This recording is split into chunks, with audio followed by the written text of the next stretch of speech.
এই ছোট্টবেলার কথা মনে আছে, মাথায় গামছা বেঁধে এত বড় একটা চুল বানিয়ে মিস খেলতাম।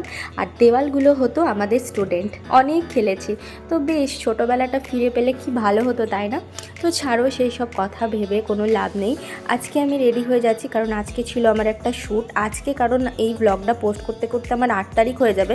এটা আগের দিন হবে, কারণ এটা আমার 7 তারিখের কাজ। তাহলে সেই মতন আমি বেরিয়েও পড়েছি। আজকেও আমার লোকেশন আসানসোল ছিল। পূজাদির আজকে স্টুডেন্ট এক্সাম ছিল। তো আজকে কিন্তু বেশ রোদ দিয়েছিল। এই দেখো আমি স্টুডিও পৌঁছেও গেছি।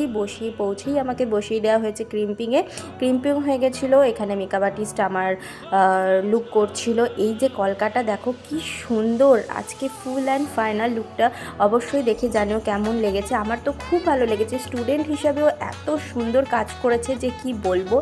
এত ধৈর্য, প্রত্যেকটা কাজও খুবই নিখুঁত। আর কিন্তু কলকা বেশ ভালো করে। ওহো, এত কিছুর মধ্যে তো মেকআপ আর্টিস্টের নামটাই বলা হয়নি। আজকে আমার লুকটা করেছে বিপাশা, খুব মিষ্টি মেয়ে। এইটাই দেখো আকাশদা এখানে চুল পরে নিয়েছে। ওর ইচ্ছা হয়েছে মডেল সাজার। আর আমি পূজাদিকে বলছিলাম এবার থেকে তুমি আকাশদাকেই মডেল সাজিও।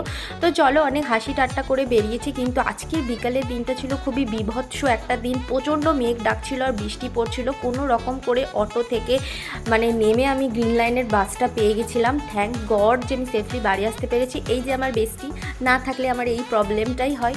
তো চলো, আজকের ভিডিওটা এখানে এন্ড করছি। দেখা হচ্ছে নেক্সট ভিডিওতে। ভিডিওটা ভালো লাগলে অবশ্যই লাইক কমেন্ট শেয়ার করে দিও। দেখা হচ্ছে, টাটা।